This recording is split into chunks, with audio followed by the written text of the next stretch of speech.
最近呢有点不太正常的一点。阿哲把屏幕放大啊，大家可以看得更清楚一些。我们看一下市场的一个分布，比如说上周啊，不是上周了，本周啊周五的时候，那本周周五的时候出现一个情况，就是你会发现市场中一个现象，这是一个整体的美股的涨跌的一个分布。那我们可以看到这里，当前市场当中的下跌个股在周五的时候呢是7712只，而上涨的个股呢是4008，也就是说目前是跌的比较多，而涨的呢比较少。那么在这种跌多涨少的情况下，我们看到当前的一个指数，那你会发现目前是什么情况？周五的时候，是不是纳指呢反而还能够收涨一个0.12啊？标普呢是平盘了，跌了0.00，道琼斯呢是负的0.2。那么这三个美股重要的指数，你会发现它们其实跌的不多，是吧？市场呢7000多只下跌的，而后上涨的仅有4000多只，但是指数呢并没有出现比较大的阴线，或者说明显的下跌。这说明一种情况，就是当前的市场呢有一个比较明显的一个分化现象。当前的一个市场有那么几只个股是维持着指数的一个明面上的一个表现，比如说纳斯达克指数，你会发现它是不是从前面的低点到目前是一直上涨的，而哪怕最近的调整各位同学们大家早上好。好，那么如果看到直播间，那么也可以呢，我们可以签个到可以回复个1，那么看一下设备是否是正常的。如果在直播过程当中有任何的问题，比如说画面是不清晰的，或者说阿哲的声音呢可能不太大大家听的可能不太清楚，也可以呢及时的一个告诉阿哲。好，没有问题是吧？好，那你会发现目前的指数是不是整体是很强势的上涨？但你会发现你在这段时间前期还好，就是前面呢我们刚提醒这个防守阴线后的买点的时候前3天的时候还好。当这3天呢是一个普涨的现象，而这3天之后的市场，你会发现哪怕纳指呢还在上涨，但赚钱是不是没那么简单了？除非你说阿哲我就基本所有仓位都买了特斯拉我基本所有仓位呢这个是压中了博通或者说呢我买了这个微软等等一些个股，或者苹果那些，那你有可能呢是依旧能够保持的盈利的。但假如你买的个股其中呢比如说像英伟达，比如说像一些小盘股，那如果你在最近这1周多2周的时间持有的是这些个股，那么你的一个收益情况应该是很难比得过纳斯达克指数的，甚至呢是持续的下跌。因为我会发现的是纳指目前虽然是上涨的，但是你看一下标普呢，标普是不是开始是横盘？就纳指呢是上涨的，但标普呢它在12月6号的时候是上周的周五的时候已经见到一个高点这个高点呢是6099.97，而后道琼斯呢是什么时候见的高点呢？是12月4号更早之前了，见到了一个高点45073，是吧？那么像罗素呢，它呢就更早了是11月25号见到的高点。所以我们会发现这几个指数不管是大盘的或者是小盘股的，他们其实有一些已经是调整了一段时间了，也就只有纳斯达克指数呢可能有一些个股的支撑，所以导致它并没有跌下来，看着涨势很强劲，但市场内部呢已经出现了一个分化，就像阿哲所说的，目前市场是有一个分化调整的。好，那么我们之前有讲过就是当市场当中出现了一个某些指数没有下跌，甚至还在上涨，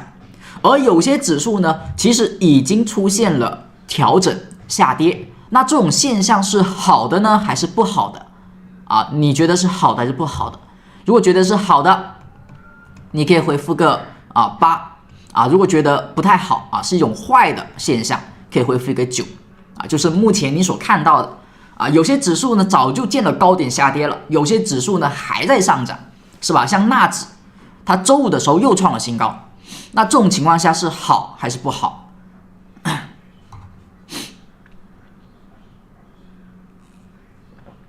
如果你学过我们之前讲过的道氏理论啊，道氏的第4条叫做指数之间呢应该是协同的、同步的，也就是说，在一个重要的市场，或者说在一个市场当中，它重要的组成的指数，正常来讲应该是同步的啊，方向应该是同向的。那如果不同向，就会产生我们所说的背离现象啊。比如说我们相对举一个例子，就是它好还是不好呢？就上涨有的涨有的跌，那这种情况是怎么去分辨呢？我们来看一下过往的行情，它会产生什么现象啊？那么阿哲呢，这个调一下啊，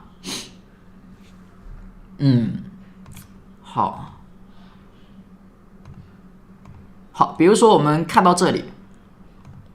现在呢上方是一个纳斯达克指数，下方呢是道琼斯指数，就是两个指数它如果是不同步的啊，好还是不好？现在我们没有说罗素啊，就罗素呢确实它是不同步的，但问题现在连道琼斯啊，连标普也是不同步的啊，就不单单的是罗素的问题啊，罗素呢是一个小盘股嘛，小盘股的一个整体但是呢现在是不只是罗素啊，就除了纳指在涨，其他的呢都没有怎么上涨。好，那我们现在所看到的上方的一个图表，就上面呢是一个纳指，下面呢是一个标普。好，这种情况下我们研究一下，就难道是仅有最近才出现这种分化的情况吗？就只有最近纳指才是强势上涨的，之前没有出现过吗？也不是吧。我们看一下，像之前这个地方，这里是2024年的7月份，就7月份的时候，就股价是不是整体如果美股是上涨的，那不管呢你是哪个指数，正常应该也是上涨的。就大部分情况下，标普啊、纳指啊以及呢道琼斯啊，正常应该都是如此。大部分情况下啊，大家要涨就都涨，大家要见高点就见高点啊，你要下跌，那我基本上呢也是下跌的。那你会看到像纳指和标普是不是基本上图表上啊就是同步的？好，但是你会发现有些时候它并不是完全的同步，比如说像这一轮股价的上涨的地方，是不是在这次上涨当中呢，他们的高点是在哪里出现？像纳斯达克指数当时的高点是在这一根阴线的时候出现，上面是纳指啊，大家注意了，上面是一个纳斯达克指数，下面呢是标普。好，在这一根阴线的时候，纳指出现了一个高点，而下方的标普当时有见高点吗？是没有的。当时的标普在涨，就跟现在呢有反过来了啊。现在呢是标普在调，而纳指在涨。那当时在这个位置呢是一个纳指在调整啊，纳指呢先见了一个高点，而后标普呢还在上涨。哎，这是一个当时的情况。好，那么这种情况我们说它是一个分化是吧？就是它呢不太同步了啊，两者之间没有同步了。好，所以这种情况下呢，也有可能像有些同学说的，就是年底了嘛，可能机构呢也在调一下仓位啊，可能呢有一些交易员呢也休息了啊，可能有各种原因啊，有一些时候它可能有一些机构上的操作变化，可能指数也会不同步，但是这种不同步它背后代表的含义，我们可以去深入的去看一下图表啊，是吧？当时就是这种不同步。好，那么这种不同步呢，在道氏理论当中的第4条，我们说它如果出现了啊，这种就是不太正常的啊，因为呢，什么情况啊？因为正常应该是一起走的，就是你涨我涨，你跌我跌，你是高点我也是高点，你是低点呢我也是低点，这是大部分的情况下。那如果出现不一样的时候，那么往往就是不太正常的。那这种不正常，如果它保持它维持，比如说当时的这个纳指它就是一直在调整，而标普就是一直在上涨。好，如果它一直保持的话呢，它的这种不正常也就会延续。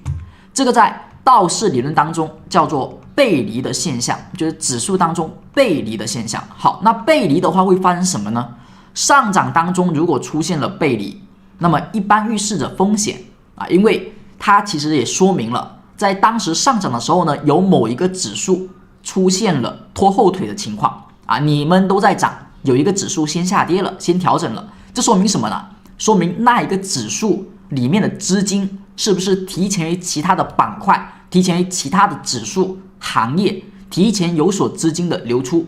那么这一部分流出的资金，是不是它类似于有一些机构可能因为某些的消息、某些的原因提前离场了？啊，可能他知道一些内幕的消息，所以反映到图表当中，就是在同样的上涨当中，特别是一波行情的尾端的时候，而可能有些资金提前离场啊，或者说在即将面临调整的时候，有资金的一个背离现象。所以我们看到指数之中可能会有背离，但它内在反映的是在这里面有一些资金机构提前的离场，或者说进行一个仓位的调换。那么一般出现这种情况，就意味着市场的背离现象。那么如果背离在维持，就是有某一方资金它持续的流出，比如说当时这个高点的位置啊，纳斯达克指数它提前见高点，好，它的资金提前流出是吧？好，那如果这种情况下它一直保持着没有出现止跌啊，一直保持流出，那么标普的上涨呢是绝对不持续的，它很难保持。你说好，你流出，那我一直流进，好，很难出现这种情况，就是你那边在跌，我这边在涨，它只有短时间的背离，很难出现长时间的背离。好，这种情况呢，往往就是两种现象，一种就是当时纳指流出的资金呢是决策错误了，或者说他得到的消息呢可能不对啊，不对称。好，后面他可能发现也不太正常了，市场还能够上涨，后市呢依旧能够看好，那么他可能就会停止这种撤退，好，那么重新的流进，那么市场呢还能够持续上涨。那么这种表现一般就是得要把背离修复啊，才能够意味着后续能够看涨。比如说当时这个地方是不是纳指提前见了一个高点？好，那么这一根阴线的时候，纳指提前见了一个高点，而标普呢当时依旧在上涨。那假如标普一直保持着上涨，那么纳指呢后续它可能反应过来了，这里不应该去离场，不应该去离开，后面还有行情，那么它的表现应该是再出现 K 线创新高啊，和标普保持同步，这就说明当时那一批撤退的资金呢啊，我们说的比较大白话一点，就是他看错了啊，重新的去买进。就好像你买股票，你中途离开了，你觉得这个地方是高点，到后面发现大家还在看涨，市场没有问题，那你重新买进，好，那么纳指就应该重新创新高。在当时，如果市场后面还能上涨的话，好，那么当时你会发现它没有创新高啊，它依旧保持着下跌，而且后续的标普在见了这个高点之后，是不是也在出现一个后续的下跌？就是没有出现纳指被带着去创新高，而反而是标普被带着出现一个高点，出现了跳空下跌，出现了连续的下跌。这种情况下就说明当时离开的人，提前离开纳指的那一部分人啊，提前走的那一部分人啊，我们说他是看对了啊，所以呢，标普后续呢后知后觉再去卖出。大家能够理解阿哲所说的意思吗？就是市场的分化，它不一定就一定是坏事，或者说一定是好事，它一定呢会有一方是错误的吧。好，那么我们只需要看一下谁错了，那么你就知道后面市场会不会依旧上涨，还是说这里是一个风险。能够听明白阿哲的意思的话啊，你呢可以写一下啊，回复一个8啊，可以回复2个8啊，能够明白的